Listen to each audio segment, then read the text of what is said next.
ensuring that you have everything you need.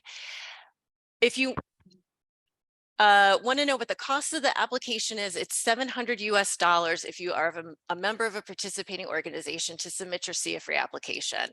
A participating organization is an organization like AFP, AHP, Charitable Gift Planners, Canadian Association of Gift Planners, and the full list is available on our website.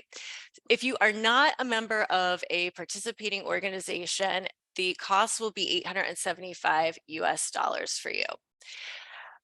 We are going to talk about a number of things today that are available on our website. So the glossary, the study plan template, test content outline. After this webinar, you can reference them. You're welcome if you want to follow along with me and go over to CFRE.org in the exam prep section. That's where I'll be talking about a lot of these items. We also have two fabulous CFREs with us today, Janet Lymer and Christine Perez. They are going to share with you their insight and advice from people who have successfully passed the CFRE exam, right? So you've got a great opportunity here to learn from people who have been where you are and successfully moved forward. Super quick. So what is the CFRE credential? We're the only globally recognized accredited credential for fundraising professionals. So whether you earn our credential in Canada, the UK, Brazil, Japan, it all means the same thing, right? We're not a North American credential. We are not an American credential. We are truly global.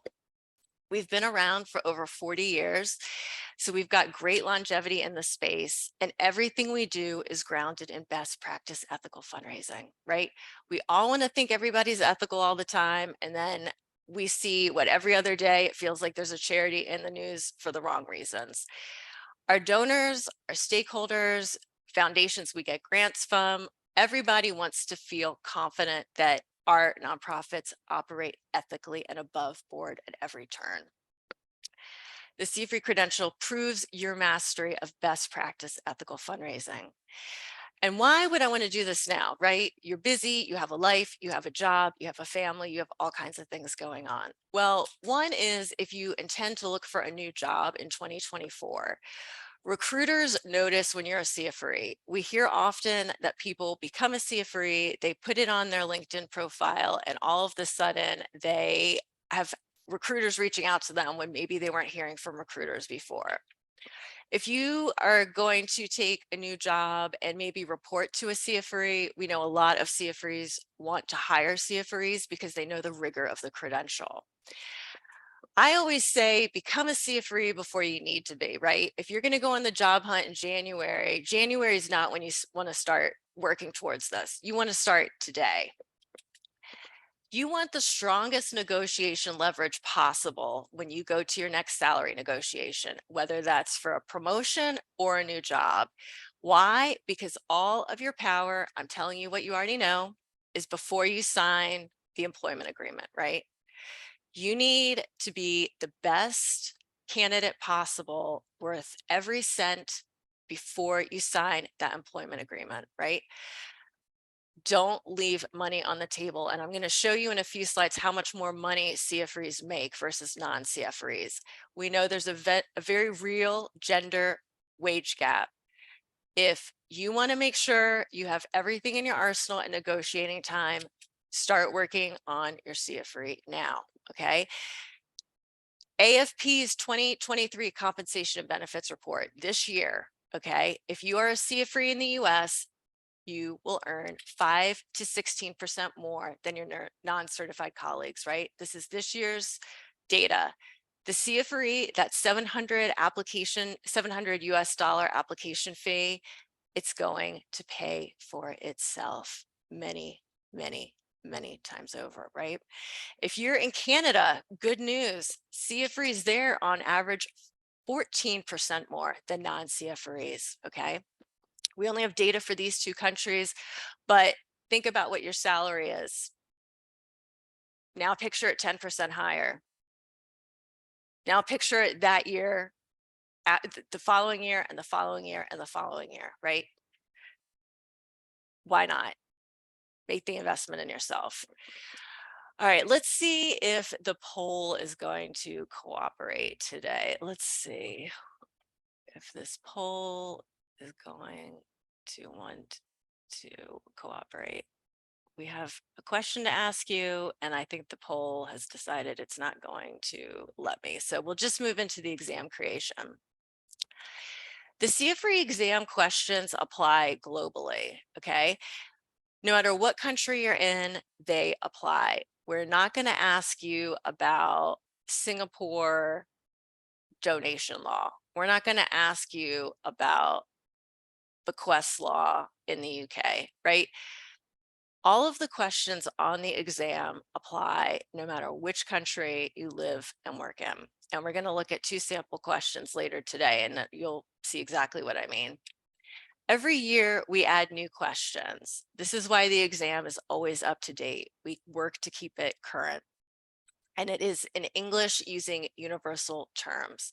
Unfortunately, we are not able to offer our exam in languages aside from English due to the regulations of our accrediting body. We are accredited and they have certain rules we have to follow. Now, let's talk about taking the CFRE exam. When can you take it? We offer it in the 4 annual test windows that you see on your screen here. You can take the exam every month except December. So we give you a lot of flexibility to decide when you want to take it. When you submit your application, you don't have to tell us the day you want to take your exam, but you will have to commit to a test window. There's a US $35 fee if you need to change your test window. So just pick something that is realistic for what your life and your professional commitments are. All right, now, once we approve your application, you have up to 1 year to sit for the exam. What does that mean? Okay, today is October 17th, 2023. If I have my application approved today, I'm going to have until October 16th of 2024 to take the exam, right? So I could take it into that Q4 test window next year up until October 16th. We give you plenty of time to prepare. You've got up to a year. There's full flexibility so you can make sure that you're taking this exam when it suits. I also realized in my frenzy when I started this that I forgot to say we have a Q&A window. So please don't hesitate to drop your questions into the Q&A window. My 2 fabulous colleagues, Paul and Christine, are on the back end answering questions. And we'll stop and look at a few together.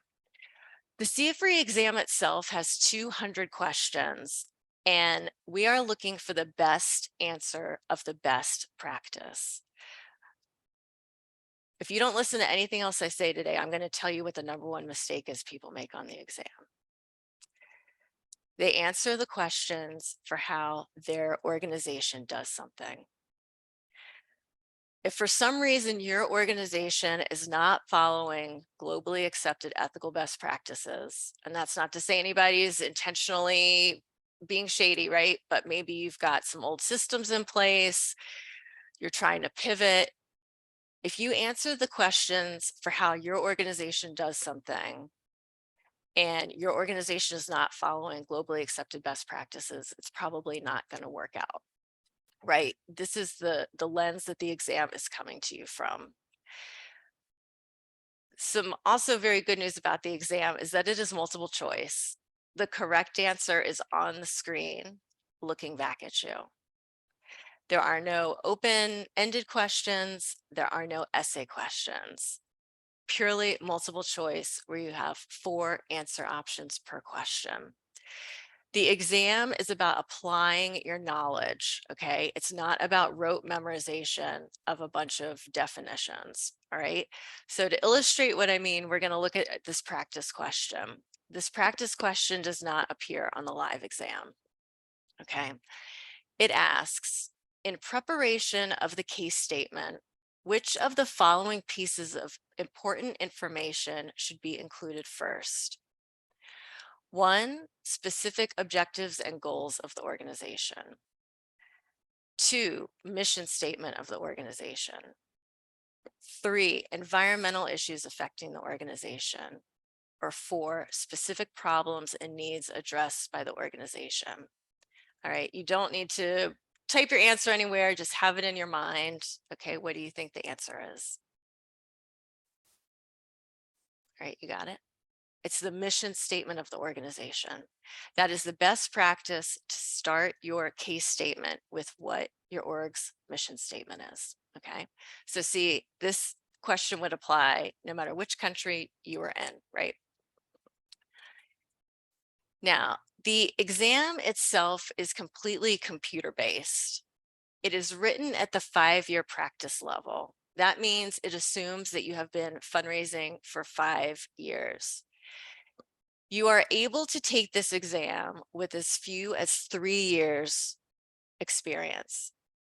However, if you have fewer than 5 years experience, you will need to study more. And I'm going to tell you later in this hour how many hours to study.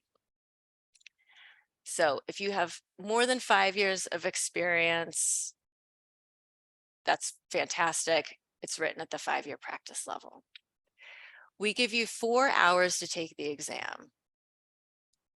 The excellent news for you is that most people finish in 2 hours and 45 minutes, right? You want to pass the exam and become a CFRE the first time. We want you to pass the exam and become a CFRE the first time. We want to set you up for success, and we don't want you to be rushed. You are going to have ample time to read every word in every question, to read each of those 4 answer options, to contemplate your answer, check your work. You can flag questions if you want. We give you a very, very fair amount of time to take the exam.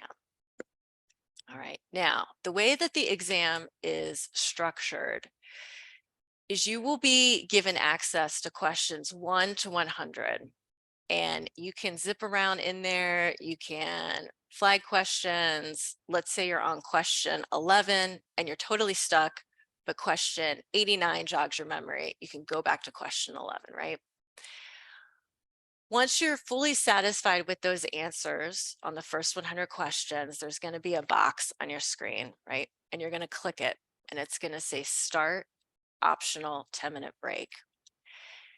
Once you click that box, you will be given 10 minutes, and you can use this time to go to the restroom, take any medication, have a drink of water, have a snack, whatever you need to do, right?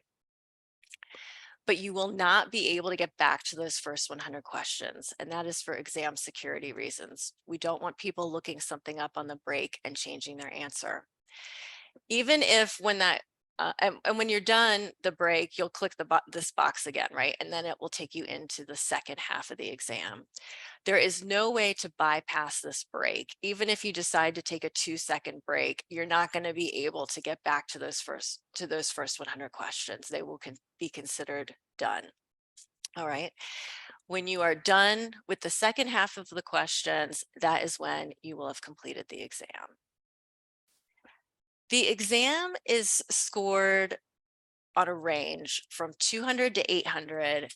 500 is the passing score. Now, look at these numbers, right? You do not have to have a perfect score. When you come to a question and you think, oh, I don't know this one, there's no way I'm going to get this, right? Move on. People easily get into a spiral where they go, oh my gosh, I missed this question. This is all over for me. Oh God, I can't believe this, right? Relax. You don't have to have a perfect score, right? Even the medical boards that doctors take allow them to get questions incorrect, right? The exam is in the format of 6 knowledge domains. What that means is the content of the questions falls across these 6 knowledge domains. And you can see on your screen here, we're super transparent about what this exam covers, the percentage of the exam. You will notice that securing the gift and relationship building make up over half the exam. You are going to study those, right? Those are not spaces to skimp on. They make up a large portion of the question. So make sure as you prepare, you feel very confident in those areas. Those 6 knowledge domains are very broad, right? So we have a test content outline. It's a PDF on our website, and it breaks down each of those 6 knowledge domains into the nitty-gritty for you. You will know exactly what this exam wants from you before you take it, because we are telling you every topic the exam covers. My best advice is to print this PDF off our website and grab a highlighter. Highlight every bullet point you don't think you could answer an exam question in, or that you have not directly worked in yourself. This is going to tell you where to study, and you're going to know exactly where you need to brush up. Once you know what knowledge domains you need the most assistance with, where you're going to focus your study time, come over to the resource reading list page on our website. We have 8 books on this list, and most people read 1 to 3, right? You don't have to read every book. We're not expecting that. There's a key on this page that will tell you precisely which books address which knowledge domains. A couple of the books are comprehensive. That means they address all 6 knowledge domains. If you want to just buy 1 book and have it one and done, you can get a comprehensive book. Far, far and away, the most popular book people use is this Achieving Excellence in Fundraising 5th edition. This book is considered the gold standard right now in fundraising. It is widely available, and if you only want to read 1 book, Achieving Excellence in Fundraising is comprehensive. I told you I had good news for you today, and fortunately I have it for you in multiple places, because as of this morning in the US, it was on sale for 46% off. So if you want to get this book, I don't know how long this sale is going to last, but on Amazon US, this book was 46% off. And on the Amazon Canada site, it was 19% off. So if you don't want to pay full price and you think this is a book you want to use, check out Amazon, because the sale is happening right now. Okay, now with that, we are going to move into our first question break, where Paul Cavazos, our certification manager, is going to bubble up some of the more frequent questions that have come in. Hi, Paul. Hi, thanks, Ashley. Yeah. So the first thing is a little bit of clarification on the fee. And does that fee have to be paid at the time of submission or when signing up for the exam? Great question. So it's completely free to begin your application. You will only pay at the time that you submit it. That application fee is all inclusive, which means it covers all of your testing fees. It covers us printing and mailing your certificate, right? So that $700 US or that $875 US, you will pay at the point that you submit your application. Let's say Paul finds an error in your application and has to send it back to you for you to work on, right? You will not pay to resubmit that application again, right? Once you pay that money, if there's any kind of issue where we send the app back, you don't have to worry about being charged a second time. That will not happen. Great, thanks. We're getting a lot of questions about the break. So can you clarify again a little bit about the break? Is it optional? Is it not optional? And what can you do after the break is done? Sure. So the break will say optional 10 minutes, right? So you have, and this little timer is going to go on, counting down the 10 minutes. You can take that whole break, or if you need 2 minutes and not 10, you can click the box, right? But as soon as that break starts, and there's no way to bypass it, the first 100 questions are locked and loaded. But that's fine, because you have plenty of time. And so you're going to be able to go over any ones you flagged, any ones that you want to take a second look at. Great. We're also seeing a lot of questions related to the resource reading list. People are wondering if some of the older editions would be useful for studying as well. Yeah, so our exam committee reviews the books regularly. And so the older texts still have best practice information that remains current today. If you want the most recent book, that Achieving Excellence in 5th edition came out in 2022. So that is another reason why a lot of people select that book. And Paul, we've got time for one more question. Okay, great. Let's see. So someone's asking about the requirements. So if they have all the requirements met, and they submit now, would their 2018 education expire and render them ineligible next year? Okay, awesome question. I'm going to back it up for the audience. On the application, we look at what you've done the last 5 years. Right now, we're looking at everything you've done from January 1, 2018 forward. We look at the last 5 years. That means on January 1, 2024, any funds you raised, time you worked, or education you went on, except for academic degrees, is going to expire.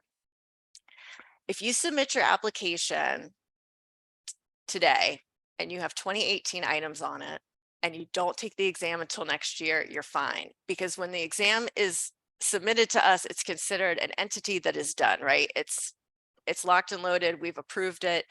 So nothing is going to expire off of it once Paul approves your application. But that's an awesome question. Thanks. All right, I'm going to keep us moving. The language of the exam is in the glossary on our website. We're a global exam. So if you're worried, okay, well, I work for this organization and we have our own parlance, or, am I going to understand these terms because I work in Bermuda and, maybe we're not using the same terms that people in Canada are, right? You don't need to worry about this. The glossary on our website is the language of the exam. I believe that it is the first thing you should read when you study. You do not have to memorize the definitions, but make sure you feel comfortable that you know what the terms mean, because it will take out all of that X factor of, oh, geez, this is a global exam. Am I going to not know something? You're going to know it because you're going to read the glossary. We also have a study plan template on our website. This is a PDF you can print off. You can see there's little check boxes on it. This is great for people like myself that I need to really sit and break something down step by step. I need somebody to tell me, here's what to do first, here's what to do second. If you're like me, this study plan template will walk you through step by step how to put your study plan together. I promised you we were going to talk about how long people studied. All right. We do a survey every other year. How long have you studied? We ask CFREs, people who have successfully passed the exam. All right. And if you have 5 years of experience or more, plan to study at least 40 hours. If you have under 5 years of experience, plan to study at least 80 hours, right? Because we talked about the exam is written at the 5-year practice level. All right, so 40 to 80 hours, that's a real sweet spot for people who pass the exam. It's not going to take your life over. It is a very manageable amount of time, especially when you consider we give you up to a year to sit for your exam. This is an exam study schedule, and this is assuming that I'm going to study 2 hours a day for 4 days a week. A number of people tell us that they study on their lunch hour. They turn off their email, they go off IM, and this is where they find an hour a day, right? This might be good for you. Week 1, read the glossary. And then simply after that, if you want to, break it down by knowledge domain. There's 6 knowledge domains. You can look at 1 knowledge domain per week. Week 7, review whatever your weakest knowledge domain was. And on week 8, or whatever your final week is, however you organize your study time, review the glossary and your notes a final time.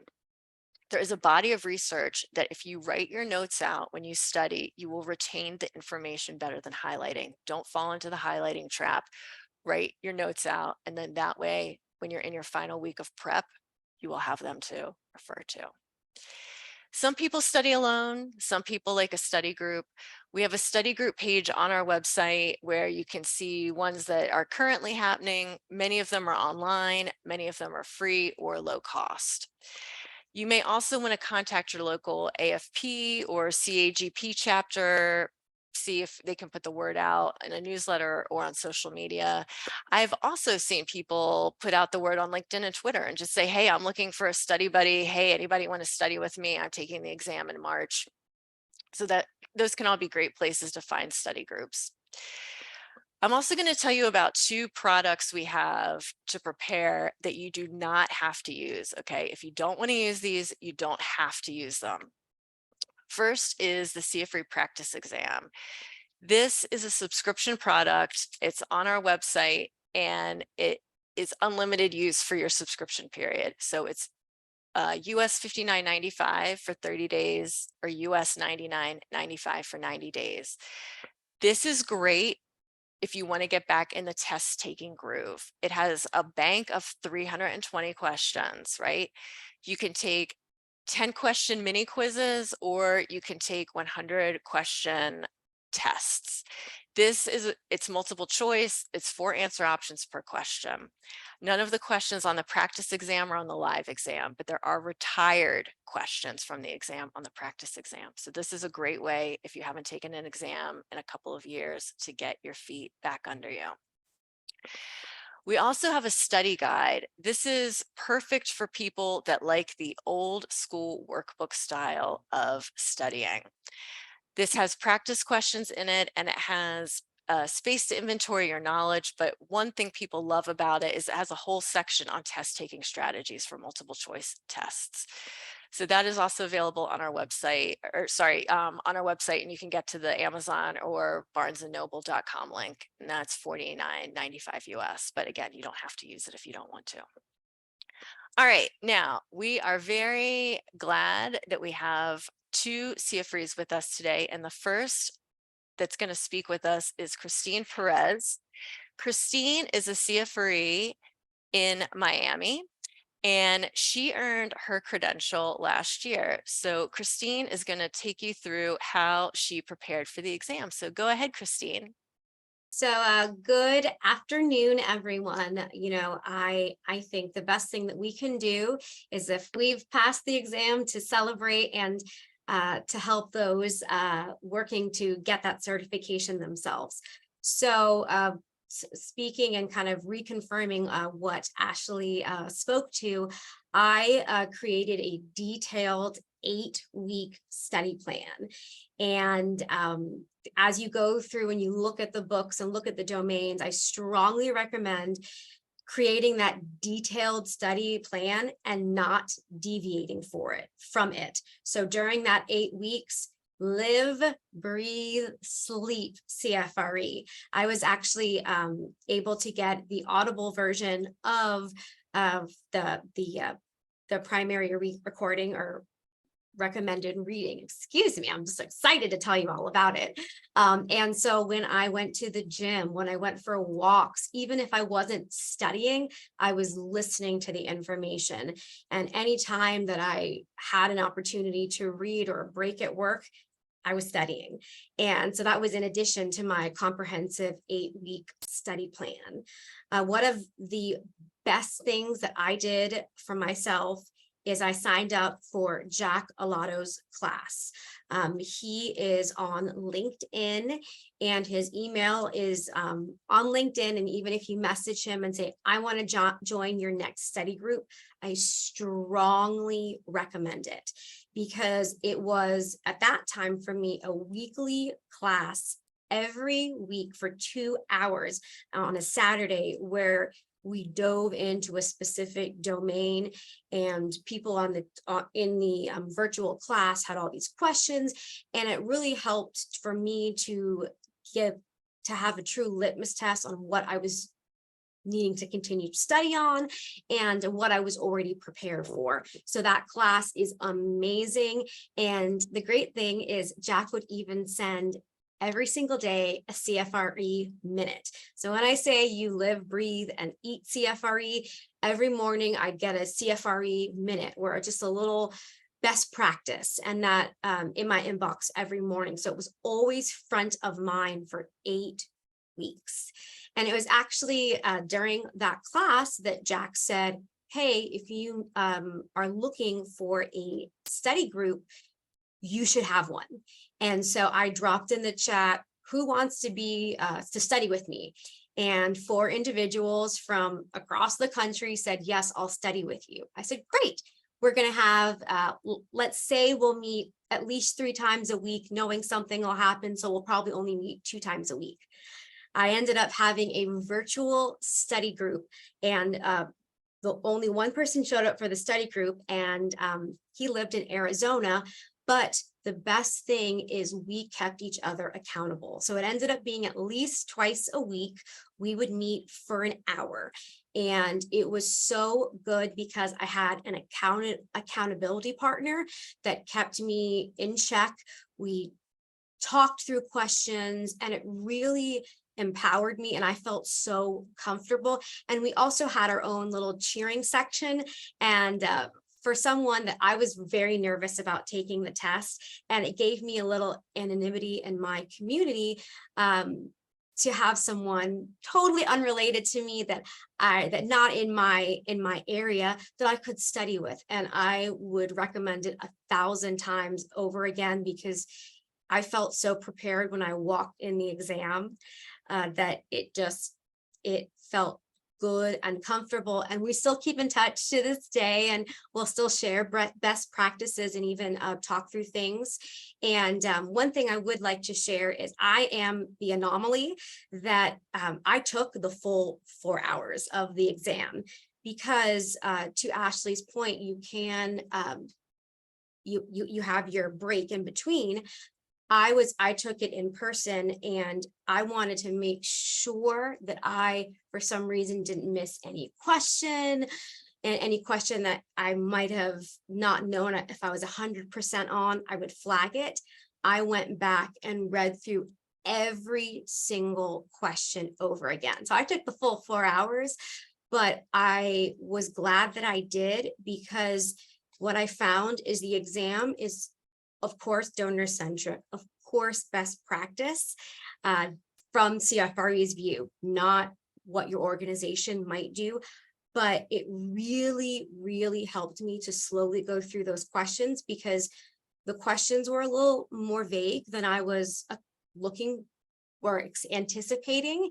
And I'm telling you, that 8-week study plan, Jack's class, and the study group is how I was able to obtain my CFRE, and how I'm so grateful that I was able to obtain and have my CFRE. Awesome. Well, thank you so much for sharing that, Christine. That is very helpful for people, especially as many people do want to do study groups. So Christine is going to leave us now. She has to jump to something else, but thank you so much for joining us. And it is now my pleasure to introduce our second CFRE, who's going to talk about how she prepared for the exam. Janet Lymer is coming to us today from Calgary in Canada, and Janet became a CFRE in August. So everything is very top of mind and current for Janet. So, all right, Janet.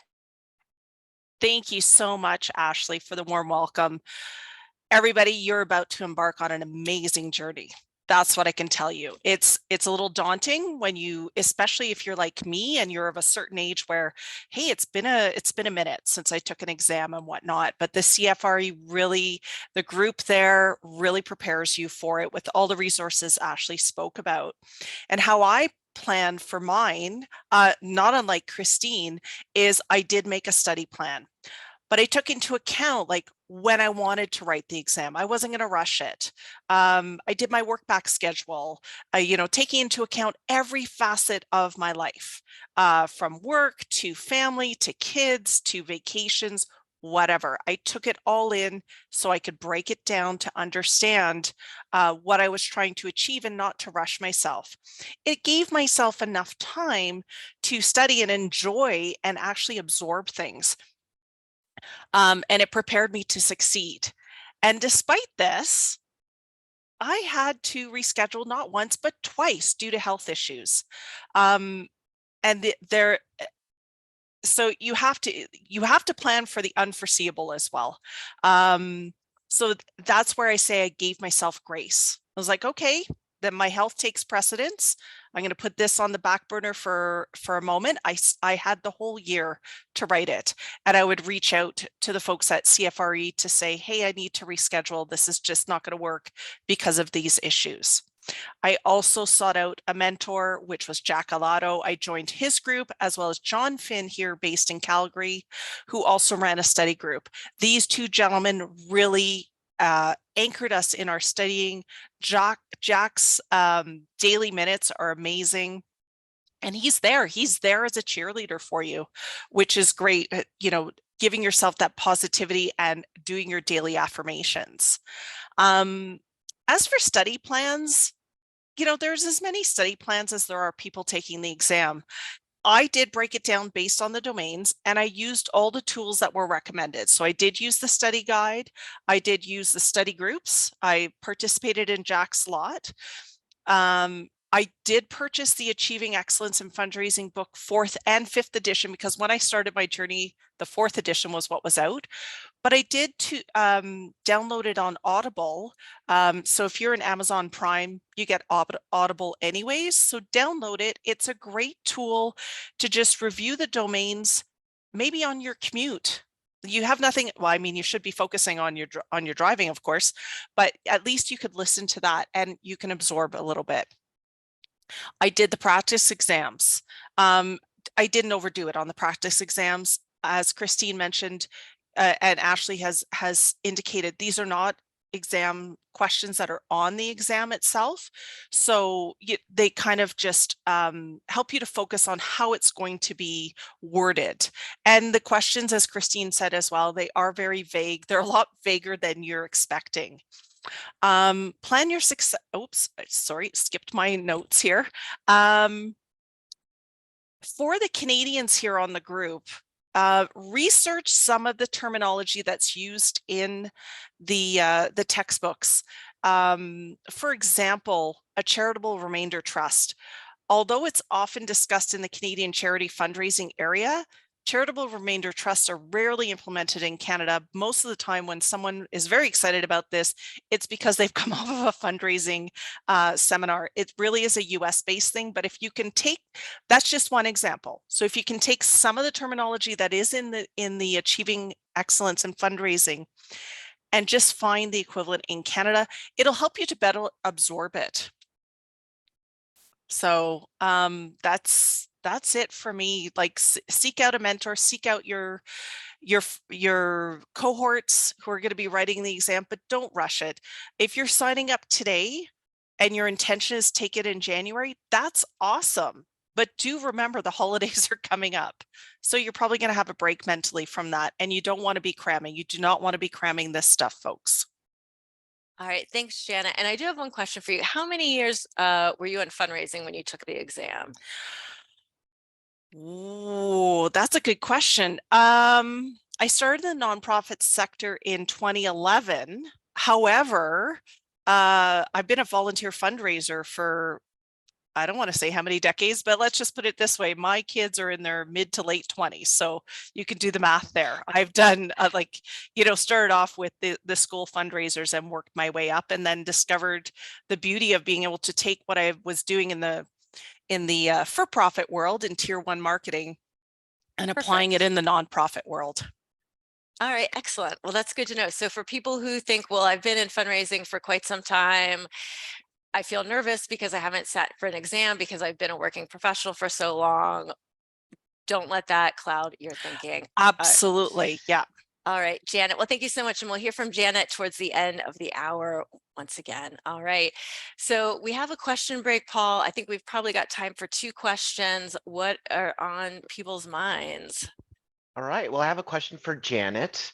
So were there any surprises within the exam for you? For example, a key domain you felt confident going in knowing, but found more difficult once you sat for the exam? Oh, that's a good one. I felt confident in all 6 domains because how I was studying was to look at the domain, focus on the domain for that week during the study group and revise it, but then use the tool, the CFRE exam, to test my knowledge and then go back and revise again. My surprise during my exam, if you want to talk about, you know, the unforeseen, I walked into the exam center, they had an outage for an hour. They couldn't sign us in to do it. And a bunch of us were all there taking different tests. And some of us are looking at each other going, oh, no. We are sitting today. Like, we have planned this. We have mentally prepared. I am not prepared to walk away from this. So you have to go with the flow. Any one particular domain? Not really. Because I touch on everything in what I currently do as the executive director of my foundation. Great, thank you. We did get a lot of questions in about a re-exam, and I think people just needed a little bit more information about the fees associated with re-exams. Is this if you're unsuccessful the first time? Yes. Okay, we have a slide on that coming up, so we will hold on to that question, and then I know we're a Perfect. little short on time, so I'm going to keep going through. Thank you very much, Paul, Sure. and let's keep going. All right, our second and last practice question today. Foundation prospects for an organization are best identified by geographic scope of the foundation, its granting criteria, and the foundation's what? Okay, 1, board. 2, capacity for grants. 3, most recent award, or 4, previous giving history. All right, so think about what you want to look at there. All right, everybody have their answer in mind? Previous giving history, right? If an organization donates, or if a foundation or an organization is supporting animal welfare, you're not going to come to them if you're trying to build a playground, right? All right, test anxiety. It's real. A lot of people have it, and unfortunately, it causes people to put off taking the CFRE exam, and then they miss out on all the benefits of being a CFRE. Don't let that happen to you. At almost every conference I exhibit at for CFRE, someone says, I became a CFRE this year and I put it off for 10 years and I wish I had done it sooner. So don't let the test anxiety get to you. To manage test anxiety, adequately prepare, right? You heard Janet say she wasn't afraid of any domain. She didn't have any issues with any domains because she had so adequately prepared. That's a huge part of beating test anxiety, is knowing you've put the work in.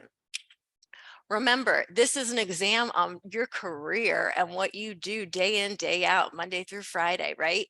You know this. This is your job. This isn't some foreign topic you've decided to pick up on the side, right?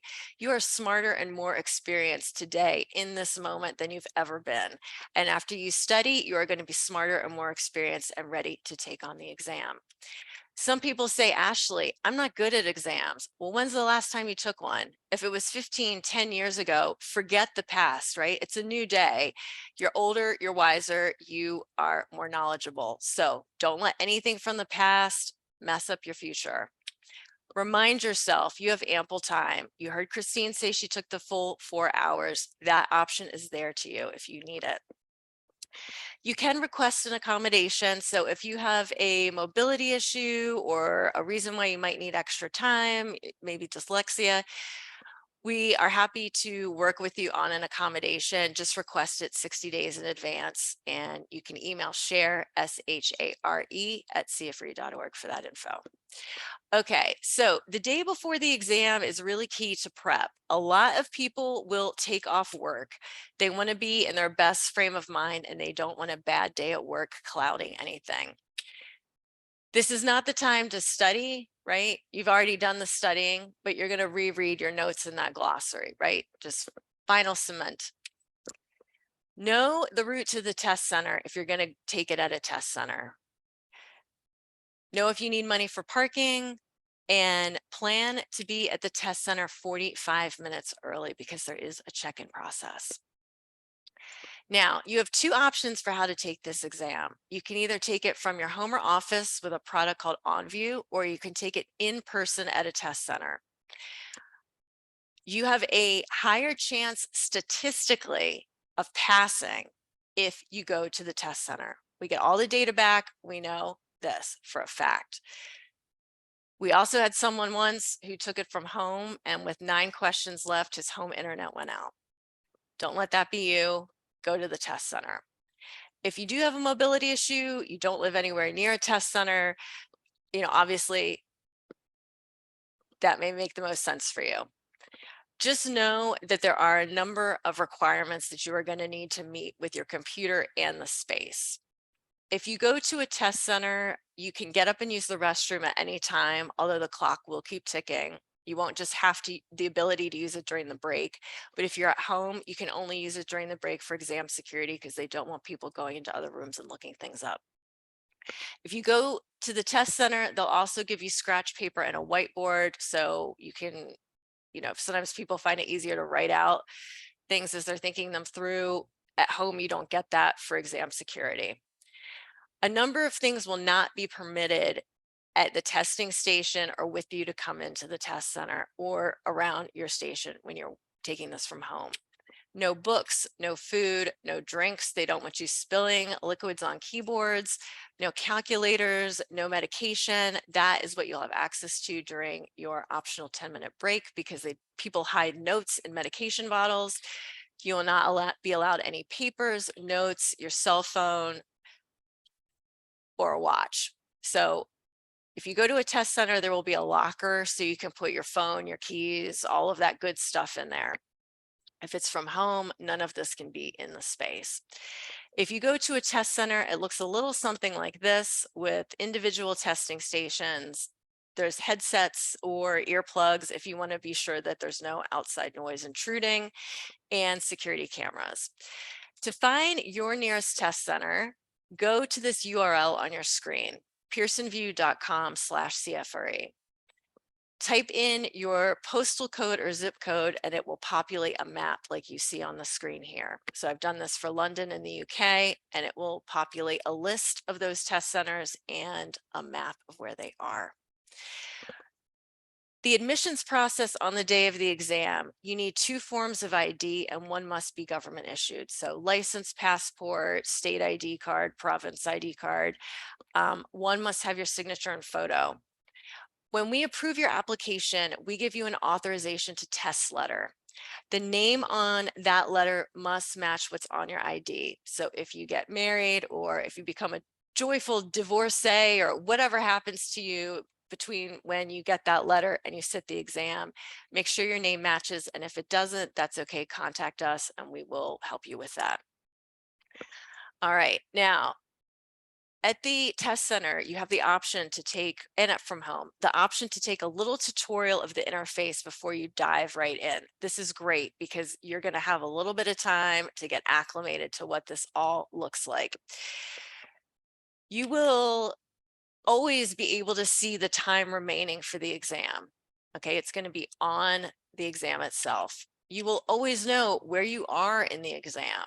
Okay, and if you have that whiteboard, some people like to just physically write out the numbers of all of the questions they want to go back to. It helps them to visualize, but you can flag in the system. So that's up to you.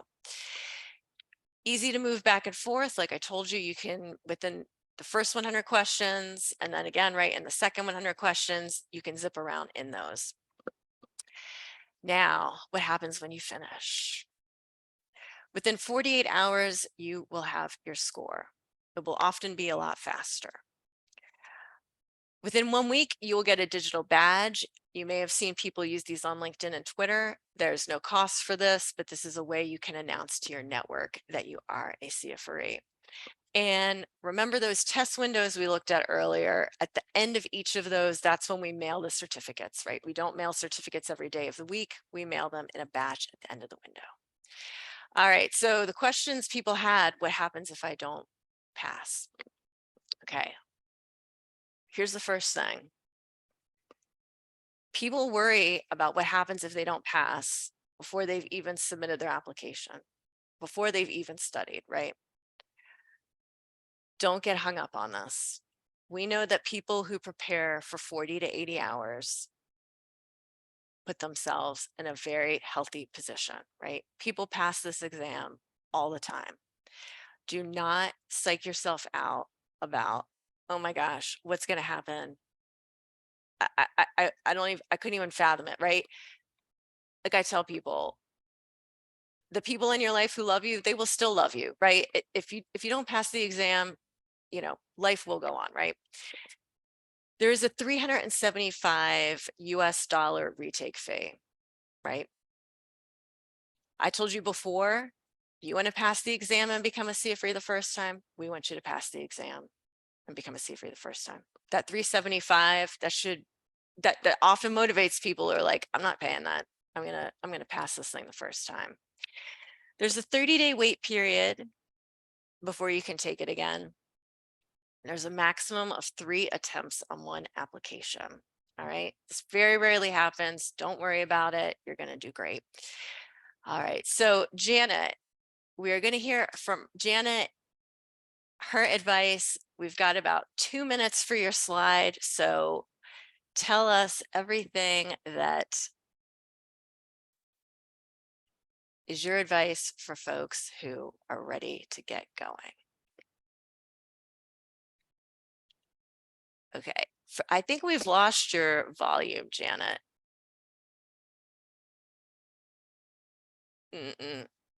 That's okay.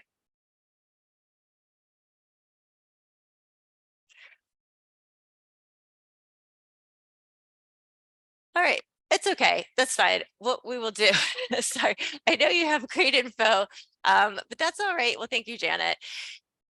We are going to remind you that January 20th is the next application deadline. If you want to sit for the exam next year, you know, we're in this test window right now. If you submit your application, you'll have up to 1 year, but the next application deadline is January 20th. Now is a great time to talk to your employer about putting money in your professional development budget for 2024 towards your application fee. Maybe you have some lingering professional development dollars in 2023, use it or lose it. That can be a great motivator to get your application in before the year ends.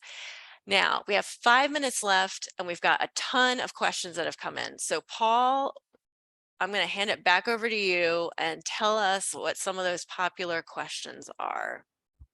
So as far as exam results, is there a breakdown of how many right answers versus wrong answers that you'll see? So you will see in the domains how you did, but you will not see individual questions that you got right or wrong. And that is for exam security. Oh, we have a question. Can I attempt the exam without the minimum fundraising experience?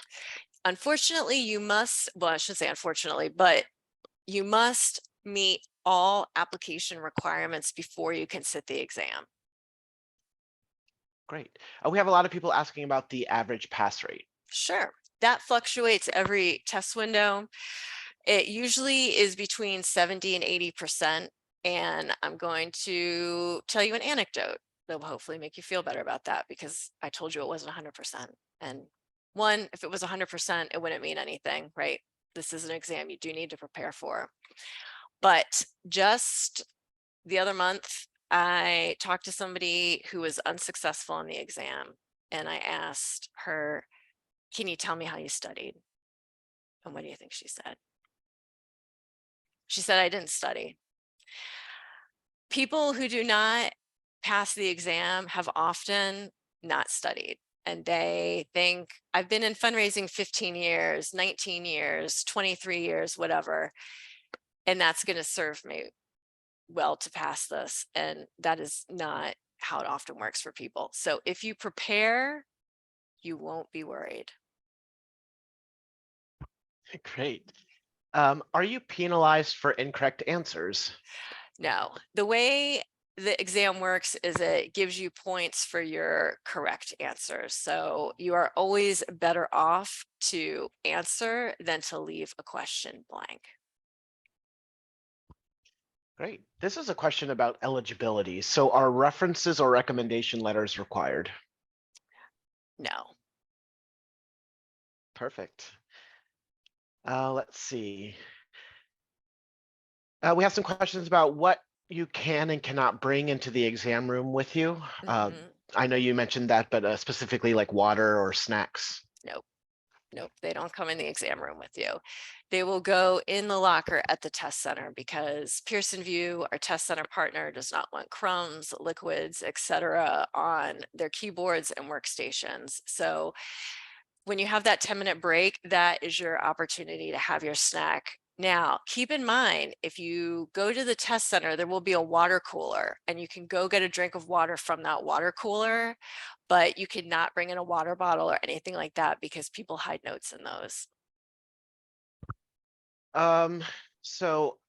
We're getting questions about supporting documentation. I know we just sort of touched on that briefly, but I think more specifically, is any type of supporting documentation required for the application, not just recommendations? At the time you submit your application, you do not have to have any supporting documentation. Great. We have an audit, so every 10th application is audited. That's part of our accreditation. If you are audited, Paul will work one-on-one with you about what you need. But our best advice is in your personal email, start a folder called CFRE proof. And anytime you have an event agenda, a registration confirmation email, put it there. If you don't have these items, don't let that put you off doing your CFRE application, right? You can usually readily get these things from event organizers, even if it's been a few years. They'll send you a PDF of the agenda or the CFRE points tracker. All right, Great. and We have one time last for one more? question. Yeah, let's do it. Perfect. So someone's asking if they have study certificates that are not in English, would that be an issue? Paul, I'll let you answer that because you would be the person reviewing them. Yeah, that's great. So I might need more information to really answer that question to see sort of what the study certificates look like. But as far as like academic degrees are concerned, if you attend conferences that are in another language, that won't be an issue as long as they still meet our requirements, you know, fundraising related, at least 45 minutes. You know, a degree in another language, that's totally fine. You know, if you have questions about whether something or not is eligible, something specific, you can always email us and ask, and we'd be happy to answer. Yes, so succeed@cfre.org. Any questions we didn't get to or that are lingering, Paul and Christine will be more than happy to help you with that. So I want to thank you for spending this last hour with us. In 24 hours, be on the lookout for the email with the link to the slides and the presentation.